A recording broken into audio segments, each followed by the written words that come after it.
திரு K C Palaniswami, அரசியலில் எதுவும் எப்போதும் நடக்கலாம். அது அதிமுக பாஜக கூட்டணி மீண்டும் அமையும், அதுதான் தமிழ்நாட்டில் மெகா கூட்டணியாகவும் இருக்கும் அப்படிங்கிறார்.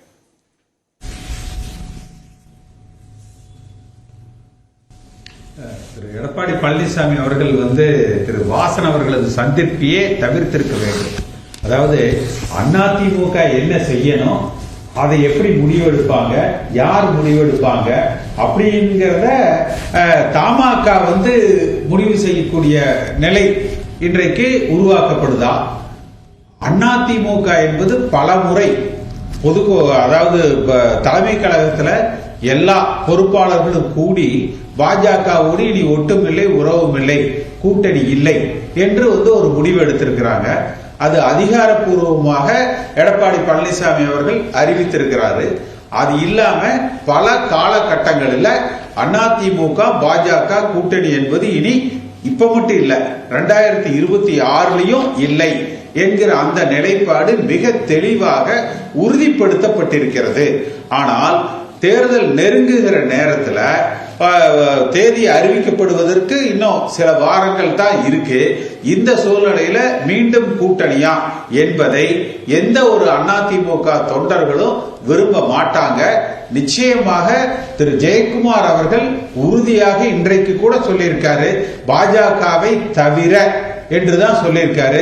ஜெயக்குமார் சொன்னால் அது கட்சியினுடைய உறுதியான இறுதியான முடிவாகத்தான் இருக்கு. அதிமுக பொதுச் செயலாளர் எடப்பாடி பழனிசாமி சொல்லணும், அவர் பிரதமரை எதிர்த்து இதுவரைக்கும் ஏதாவது பேசி இருக்கிறாரா? அவர் அதிகாரப்பூர்வமாக அறிவிக்கிற வரை அதை ஒத்துக்க முடியாது, அது அதிகாரப்பூர்வ அறிவிப்பாக இருக்காது அப்படிங்கிறாரு. அதே நேரத்தில் அரசியல்ல எது வேண்டுமானாலும் நடக்கலாம். நாளைக்கு இன்னைக்கு வரைக்கும் இப்படியான நிலைப்பாடு இருந்துட்டு நாளைக்கே கூட கூட்டணியின் அறிவிக்கலாம் அப்படிங்கிறாரு.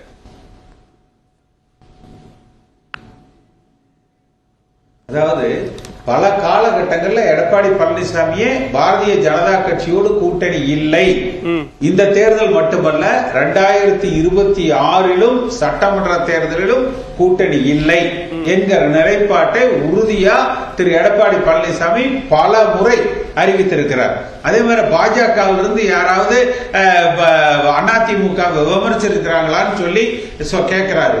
பல இடங்கள்ல பங்காளி கட்சின்னு சொல்லிட்டு அண்ணாமலை அதிமுகவை நேரடியா அட்டாக் பண்ணி பேசிட்டு இருக்காரு. அதனால இனி ஒரு முறை பாஜக அதிமுக கூட்டணி என்பது உருவாகாது, அப்படி உருவாக கூடாது. அப்படி உருவாவதை எந்த ஒரு அதிமுக தொண்டனும் ஏற்றுக்கொள்ள மாட்டாங்க. எடப்பாடி பழனிசாமி தள்ளப்பட்டால் இல்ல, நீங்க இப்ப திரு ஜி கே வாசன் சந்தித்ததை அல்லது ஒரு இணைப்பு பாலமா செயல்படுவதை விமர்சிக்கிறீங்க. ஆனா இதற்கு முன்னதாக புதிய தமிழகம் கட்சி தலைவர் டாக்டர் கிருஷ்ணசாமி வெளிப்படையாவே சொன்னாரு, இந்த கூட்டணி தொடர வேண்டும், அதுதான் எங்களுடைய விருப்பம், தேவைப்பட்ட நாங்களும் பேசுவோம் அப்படின்லாம் சொன்னாரு. அப்போ தமிழ்நாட்டில் இருக்கக்கூடிய கட்சிகள், கூட்டணியில் இடம்பெற்றிருந்த கட்சிகள் அதிமுக பாஜக கூட்டணியை சேர்ந்து இருக்கணும் அப்படிங்கறதுதான் விரும்புறாங்க. அப்படி அவங்களுடைய விருப்பம் இப்ப வெளிப்பட்டிருக்கு அப்படின்னு தான் அர்த்தம். அவங்க தனியா அதிமுகவையோ தனியா பாஜகவையோ நம்மள அப்படிங்கிறது இதன் மூலமா புலப்படுது. அதாவது அது அவர்கள் சுயநலத்தின் சார்ந்த அவர்களது விருப்பம், அவர்களது கட்சிக்கு எது பலமோ அந்த நிலைப்பாட்டை அவர்கள் எடுக்கிறாங்க.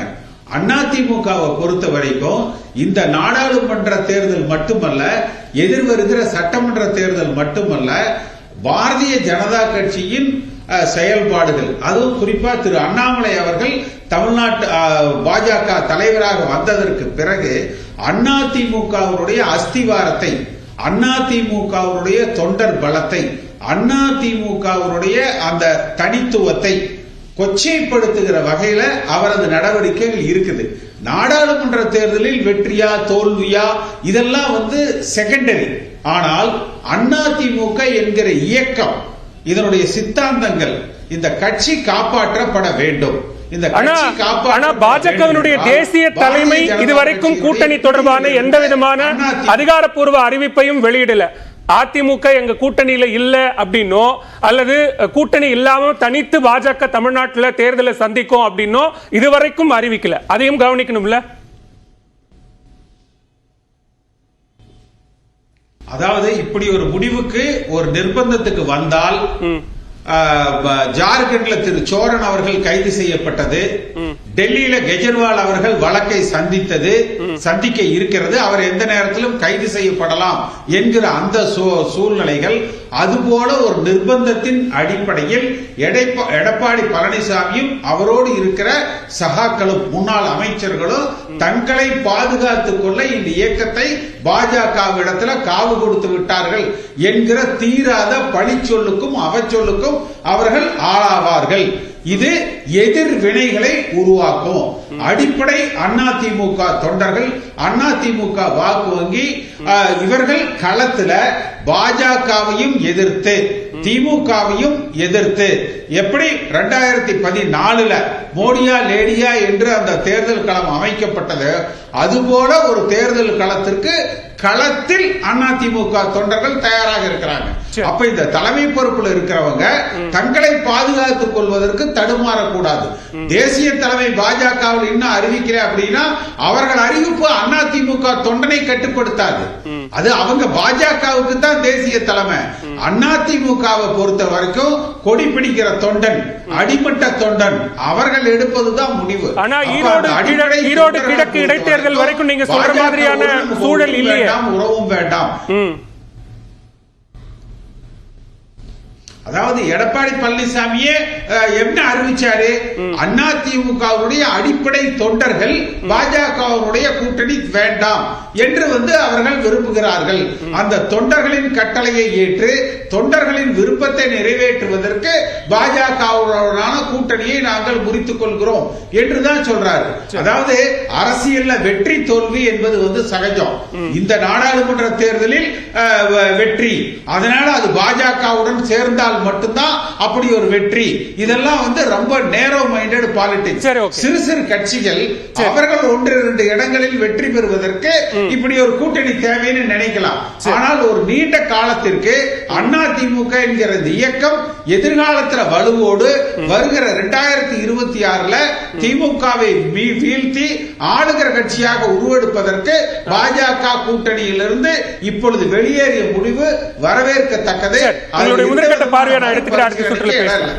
சரி, திருக்கலை, இங்க அதிமுகவை காவு கொடுக்க கூடாது, அதே நேரத்தில் மெகா கூட்டணியையும் அமைக்கணும். அப்படியான ஒரு சவால் திரு எடப்பாடி பழனிசாமிக்கு இருக்கு. பாஜகவுடன் கூட்டணி அல்ல, பாஜக அல்லாத கட்சிகள் வரணும் அப்படிங்கிறாங்க. அவர் சொன்னதை போல புதிய தமிழகம் கட்சிக்கோ அல்லது தமிழ் மாநில காங்கிரசுக்கோ விருப்பமோ அல்லது சுயநலத்தின் அடிப்படையிலோ 2 கட்சிகளும் இணையணும் அப்படின்னு எதிர்பார்க்கறதுல என்ன தவறு இருக்கும்னு நினைக்கிறீங்க? இல்ல, 2 பேரும் இணைந்து போட்ட இப்ப என்னாச்சு, ஒரு தொகுதி தான் ஜெயிச்சாங்க, அது கூட ஏதோ தேனி தொகுதி.